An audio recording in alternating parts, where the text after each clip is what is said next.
All right, so once this Saturday's UFC Vegas 17 event comes to an end, there'll be a few week, little bit of a breather, but then 2021 is going to kick off with a massive main event at 145 pounds as the former champion Max Holloway will take on this man, January 16th, the Boston finisher himself, Calvin Kattar. How are you, man? Doing good, Mike. Thanks for having me on as always. It's good to see you, man. You are in Las Vegas right now because Rob Font is returning to the octagon for the first time in over a year. He's fighting Marlon Moraes on Saturday.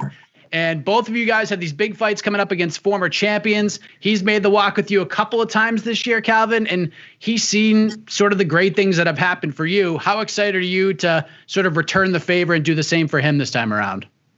Oh, yeah, it's great. I mean, I don't know who's doing the favor for who. I mean, you know, it's incredible, man. The kid finds a way to improve after an injury, you know, all year long. I had never seen him look better, and I'm excited, man. He's ready. He's due. He's overdue, and it's a good opportunity for him to come out and just show, you know, why he belongs at the top of the heap in his division.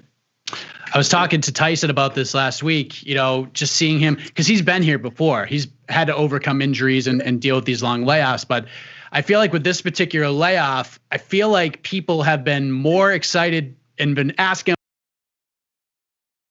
more than ever before. Like, not just in New England. This is like a global thing. They all want to see, they're all matchmaking for Rob. When's Rob coming back? People are starting to see this man's potential after all this time. And just to kind of see him work hard to get back here. And, you know, it's all about to come together in this huge fight for him. What has it been like just watching him get from the Simone fight to where we are right now?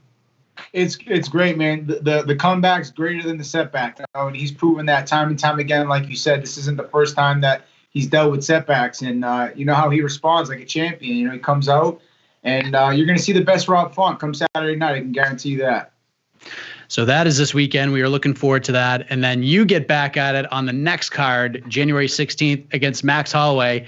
This is the fight you wanted. It's the fight everybody wanted, if we're being honest. And we're like exactly a month away from this fight going down. And it was funny because I was talking to Tyson last week and I asked him how you reacted to the fight. And he said, you were more excited that the fight might be in Vegas than you were about the fact you were fighting Max Holloway. Is that true?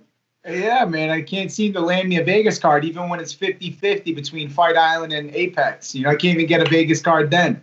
I don't know what I got to do. And I got Rob on his like 7th time fighting in Vegas. The kid's spoiled. I'm a little upset with it, but I'm happy to be here for him. And, you know, it's just the difference between fighting at like 8 a.m. or 8 p.m. So has there been a decision made yet, or is it still kind of up in the air at this point?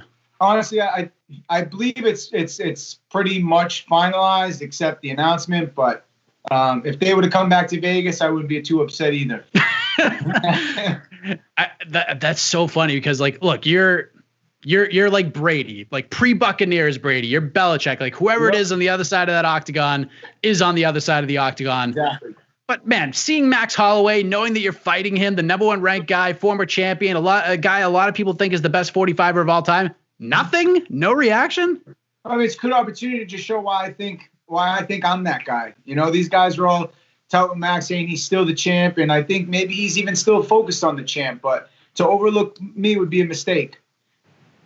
We hadn't heard from Max in a while since the loss to Volkanovski at UFC 251. It was a fight that a lot of people thought Max won and kind of got the hose job on from the judges. But I'm not sure if we talked about this before, and if we did, my apologies. But did you watch that fight? Did you score that one for Max, or did you score for Volkanovski? I believe I might have been weight cutting for my fight or something along those lines. We were out there. We watched it. I'd have to really rewatch it again. But from my first look, going back to then, I thought it was pretty close. You know, credit to the champ, though, in that 5th round, even if it was 2-2 to dig deep and do what he had to do to at least sway it in his favor. You know, that 5th round, he acted like a champion and he overcame the adversity that Max Holloway brought. And so, you know, credit to him, but it was a very close fight. Only reason why I give it to Alex, you know, overall is just because he beat him so handily in the first. And if this one was close, so be it, you know.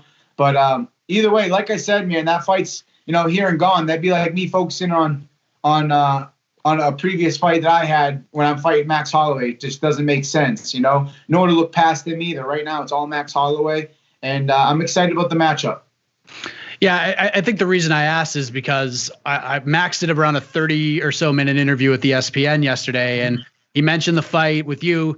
Not a lot about it. I thought he would talk about it more, but it was mostly about how that fight was scored and his reaction to it at all. And in a way, he feels like he's the uncrowned champion. So I was curious if there's a part of you that kind of feels like in a nonchalant way that it's almost just feels like a title fight in a way, fighting Holloway. I mean, anytime you fight a guy like Max Holloway, with the accolades he has, it is a championship caliber fight. He just might not have the belt right now, but it's that type of fight, 100%. It's a 5-round main event fight. Only thing missing is the belt.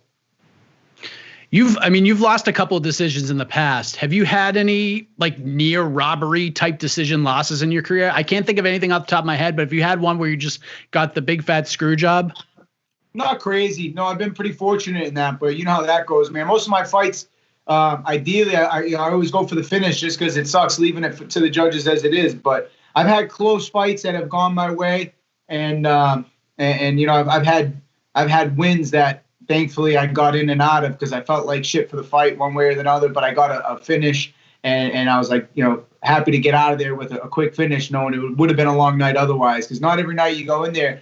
Everyone's entitled to a bad day sometimes. So I'm happy to get a win off a bad day. But coming into this one, no, just like I said, man, all Max Holloway, and I don't plan on leaving it close. One thing that really stands out about this fight is one thing that served Max very well throughout his career, especially in the UFC, is his size at 45. Like, he's always been the taller fighter. He seems to have the reach advantage in pretty much every single fight he has at 45. You guys are right around the same height. You might even be a little bit taller, but I know you have the reach advantage in this fight. How much of an impact do you think this has? Good questions, man. Like you said, it's different when you're fighting a guy that has similar reach and not only the reach, but can fight that style of fighting long or combat that. And, I think we both present problems that maybe neither of us have faced before. And we'll find out what's up come January 16th, man. It's coming close, like you said. We're about a month out now. And all it is here is just, finishing camp strong, dotting the I's, crossing the T's. And I've been ready to go all year long. So January 16th can't come soon enough. So you're in Vegas now. Are you going to corner Rob and then go back home and then come back? Or are you here the rest of the time now? No, that would be nice. I don't think I could stay in Vegas that long, without getting into too much trouble. I like to stay here maybe max a week, but that's about it. So getting a little bit out here, give the PT. It's always great to come out here and break up camp, especially right around this time. Go home with a couple weeks left, finish strong, and then it's just following through with what we've been training all along and going out and getting the job done. But 1 month and we're right on schedule. People try to generalize fights. I think generalize is probably the right word to use here. They take singular words and they do this versus this. So when people look at this fight on paper, it's Max's volume versus Calvin's power. Yeah. Do you look at it in the same way? I feel like your volume is a little underrated here. Yeah, I usually try to dictate when you say who's going to win a fight. Generally, the way I would say it is, it'd be like, if one guy can get off his game plan and the other guy can get off his, and most people, if they're a ground style fight, let's just say, like an Ortega versus Zombie, prior to that fight actually going down where Ortega pieced him up on the feet, you would think if Ortega can get it to the ground, he wins, or if Zombie can keep it on the feet. That's how they generalize, like you're saying. But as you see, sometimes the fights don't play out how they generalize, and Ortega pieced him up on the feet, didn't even touch the ground. So I try not to get too set on one way or another of getting the job done. I see myself getting my hand raised and then capitalizing on whatever he presents.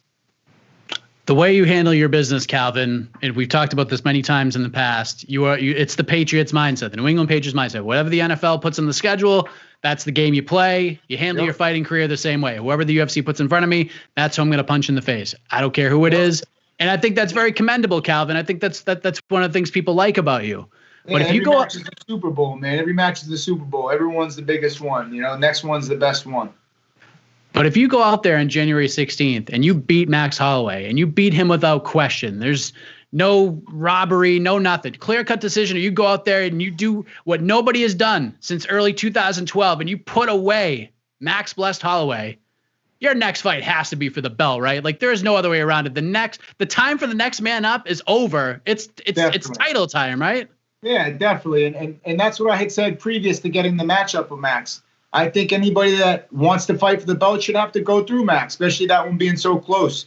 To bypass Max on your way to the belt just doesn't make sense to me. You want to be the champ, you got to take out Max Holloway on the way, and I have that opportunity in front of me. So, yeah, like you said, I think after Max, that would be the goal. And whoever wanted that opportunity had it when they could have fought Max. But I don't see too many people jumping at the bit to do it other than myself. Is it, I mean, obviously title implications are huge here, but just having a win over Max Holloway and just having that on your resume, is that just massive for you? Yeah, it's like you said, it's the title fight without the belt. His resume and accolades speak for itself. He's arguably one of the GOATs in the division, and what an opportunity to go out there and just show why I feel like I belong amongst the division's best. I feel like this question fails me every time, but I'm just gonna go ahead and fire it out and see what happens. How do you get this gotten done? January 16th. I know you're gonna say I'm gonna go get my hand raised, but maybe get a little spunk in you after a long day.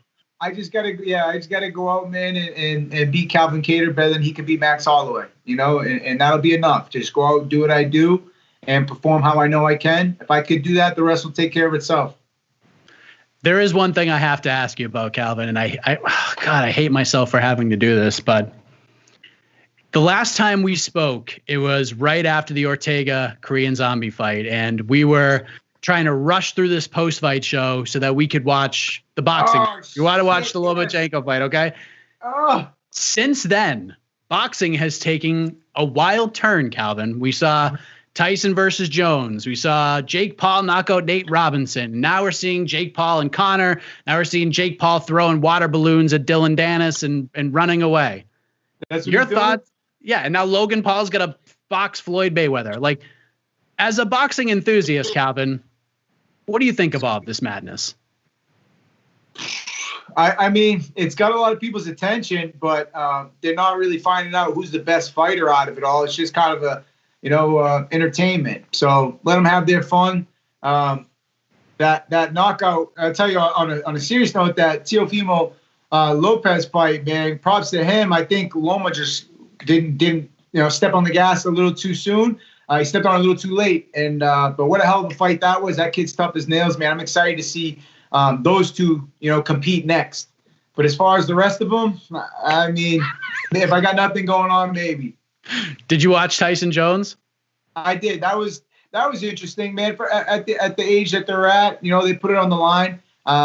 Roy was moving, wasn't really, standing in as you'd expect him to do, but I like Tyson's tenacity, kind of going after it and really trying to put him to the canvas. He was definitely looking for the finish, so I'll give him that. Tyson just looks so good at 51, 54 years old. I mean, good God, like just to see him, the way he looked maybe like 2 years ago to the way he looked in that ring. I mean, just mind-boggling, just unbelievable. And I think a lot of people kind of look past that, kind of with that circus mentality, like, oh boy, here we go. But just to see what Mike Tyson has done for himself as an individual, that's amazing. Yeah, I'm happy to see him come back and get a nice, if that is that one and done or whatever the case. I mean, I heard he made at least the $10 million on that or something. Good for him, man. He deserves it. He's had a lot of triumphs and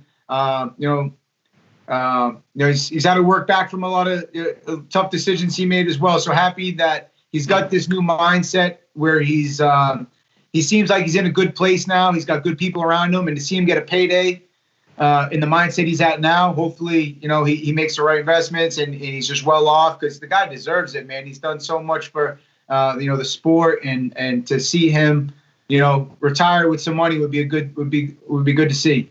I think that's kind of the goal for every fighter, at least from where I sit. I want everybody to retire very comfortably and have a bunch of money in the nest egg.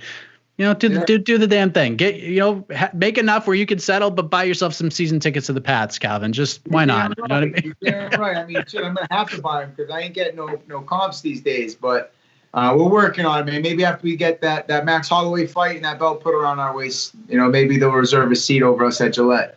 Bob Kraft, come on. Get this man's phone. I'm gonna keep plugging that every interview till I get some. Listen, man, I appreciate the time. I know you've had a chaotic day getting Rob ready, and I think the timing of you heading to Vegas is perfect because here in Massachusetts, we are about to get absolutely hammered with snow, and I don't think you have to deal with that right now. So kudos to you on the timing. Happy holidays. Best of luck to Rob, and of course, best of luck to you on January 16th. Appreciate the time as always, man. Yeah, thanks, Mike. Man, always happy to miss a snowstorm back home, but yeah, let's go to Rob Font this Saturday, and always good talking to you, Mike. I appreciate your time, bud.